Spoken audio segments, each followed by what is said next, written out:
2 जून की रात पटना में स्थित खान ग्लोबल स्टडीज कोचिंग संस्थान पर हुए अचानक हमले और उसके बाद उपजे विवाद ने एक बड़ा कानूनी और प्रशासनिक रूप ले लिया है, जिससे इसके संस्थापक खान सर की मुश्किलें लगातार बढ़ती जा रही हैं। इस पूरी घटना की शुरुआत तब हुई जब करीब 20-25 अज्ञात लोगों ने कोचिंग परिसर पर धावा बोल दिया और वहां तैनात एक गार्ड को बेरहमी से बीच सड़क पर पीटना शुरू कर दिया, जिसके बाद स्थिति को अनियंत्रित होता देख खान सर के निजी गार्ड्स ने सेल्फ डिफेंस में हवाई फायरिंग कर दिया, ऐसा दावा किया जा रहा है। इस फायरिंग का एक वीडियो सोशल मीडिया पर तेजी से वायरल हो रहा है, जिसके बाद पटना पुलिस तुरंत एक्शन में आई और उसने त्वरित कार्रवाई करते हुए खान सर के दोनों बॉडीगार्ड्स प्रदीप और तारकेश्वर को गिरफ्तार कर न्यायिक हिरासत में जेल भेज दिया।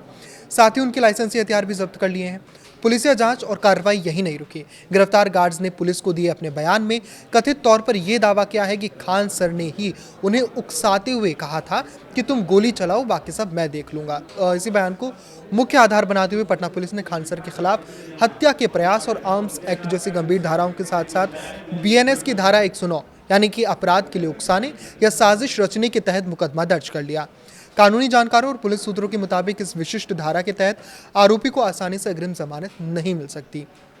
जिसने खान सर की कानूनी राह को बेहद पेचीदा और मुश्किल बना दिया है। इस गंभीर एफआईआर के दर्ज होने के बाद से ही खान सर पर गिरफ्तारी की तलवार लटकी रही है और आगे भी लटकने के आसार हैं। पुलिस का भारी दबाव उन पर साफ देखा जा रहा है। स्थिति की गंभीरता का अंदाजा इसी बात से लगाया जा सकता है कि पटना पुलिस की लगभग 5 गाड़ियां रात भर अलग अलग समय पर कोचिंग सेंटर के चक्कर काटती रहीं और सिविल कोर्ट परिसर में भी पुलिस बल उनकी संभावित गिरफ्तारी या आत्मसमर्पण की उम्मीद में मुस्तैद रहा। हालांकि इन तमाम प्रशासनिक हरकतों के बीच खान सर के वकील अधिवक्ता अरविंद कुमार महुआर ने एक बेहद अहम और बड़ा बयान जारी करते हुए ये पूरी तरह साफ कर दिया कि उनके मुवक्किल के अदालत या पुलिस के सामने सरेंडर करने का कोई सवाल ही पैदा नहीं होता, क्योंकि भारतीय कानून में उनके पास अग्रिम जमानत यानी एंटिसिपेटरी बेल मांगने का पूरा वैधानिक विकल्प सुरक्षित है। हालांकि शनिवार को सिविल कोर्ट की समय सीमा समाप्त हो जाने के कारण उनके वकील अग्रिम जमानत की याचिका या रेगुलर बेल की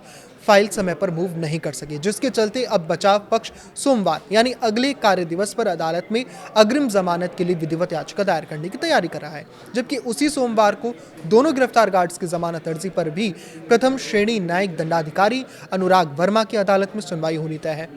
वकील अरविंद कुमार महुआर ने पुलिस की एफआईआर पर कड़ा एतराज जताते हुए दलील दी है कि पुलिस ने अपनी मर्जी से मनगढ़ंत बातें दर्ज की, क्योंकि खान सर ने कभी भी किसी को गोली चलाने का कोई आदेश या भड़काऊ बयान नहीं दिया था और न ही इस पूरी हिंसक घटना या फायरिंग में उनकी कोई प्रत्यक्ष भूमिका साबित हुई है। इस पूरे हाई प्रोफाइल ड्रामे के बीच खान सर के समर्थन में उनके हजारों छात्र ढाल बनकर खड़े हो गए हैं। गिरफ्तारी के डर और पुलिस की पैनी नजर के बावजूद छात्र रात भर कोचिंग संस्थान के बाहर सड़कों पर डटे रहे और पुलिस द्वारा लाउड स्पीकर से बार बार घर लौट जाने की दी जा रही चेतावनियों और अपील के बावजूद भी छात्र मौके से नहीं हटे। इसके बावजूद जितने भी तमाम छात्र हैं वो सब खान सर के समर्थन में दिख रहे हैं। इसके अलावा जितनी भी चेतावनियां पुलिस की तरफ से दी जा रही है उन्हें भी नजरअंदाज करते हुए शिक्षक के समर्थन में नारेबाजी करते रहे हैं। स्थानीय सूत्रों और छात्रों का दृढ़ता से मानना है कि खान सर बाहर न जाकर अभी भी अपने कोचिंग संस्थान के अंदर ही सुरक्षित मौजूद हैं। इस बीच खान सर का एक नया क्लासरूम वीडियो भी सामने आया है, जिसमें वो अपने छात्रों को सीसीटीवी फुटेज दिखाते हुए बेहद भावुक अंदाज में पूरे घटनाक्रम की सच्चाई समझा रहे हैं। उन्होंने विद्या की कसम खाकर कहा कि उस रात उनके स्टाफ पर जानलेवा हमला हुआ था और पुलिस को आने में स्वाभाविक रूप से समय लगना था, इसीलिए गार्ड्स ने केवल अपनी और संस्थान की जान बचाने के लिए कानूनी दायरे में रहते हुए आत्मरक्षा में हवाई फायरिंग की।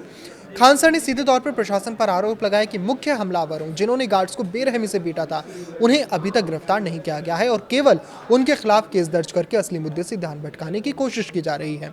उन्होंने भावुक होकर छात्रों से यह भी कहा कि उनका एकमात्र उद्देश्य शिक्षा का लोकतंत्रीकरण करना और गरीब बच्चों को न्यूनतम फीस में पढ़ाना है, न कि व्यावसायिक रूप से पैसा कमाना। और अगर साजिश के तहत उनके संस्थान खान ग्लोबल स्टडीज को बंद करने के लिए मजबूर किया गया तो आने वाले 6 महीनों के भीतर अन्य व्यावसायिक कोचिंग माफिया अपनी मनमानी शुरू कर देंगे और बच्चों की फीस को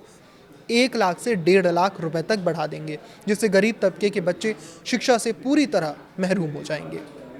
फिलहाल इस पूरे बेहद संवेदनशील और तनावपूर्ण मामले का भविष्य पूरी तरह से सोमवार को पटना सिविल कोर्ट में होने वाली अग्रिम जमानत की याचिका और उस पर अदालत द्वारा दिए जाने वाले कानूनी फैसले पर ही निर्भर करता है। तो इस पर आपकी क्या राय है, हमें कमेंट करके जरूर बताएं। लाइक करें, शेयर करें और इसी तरह जुड़े रहें। नमस्कार।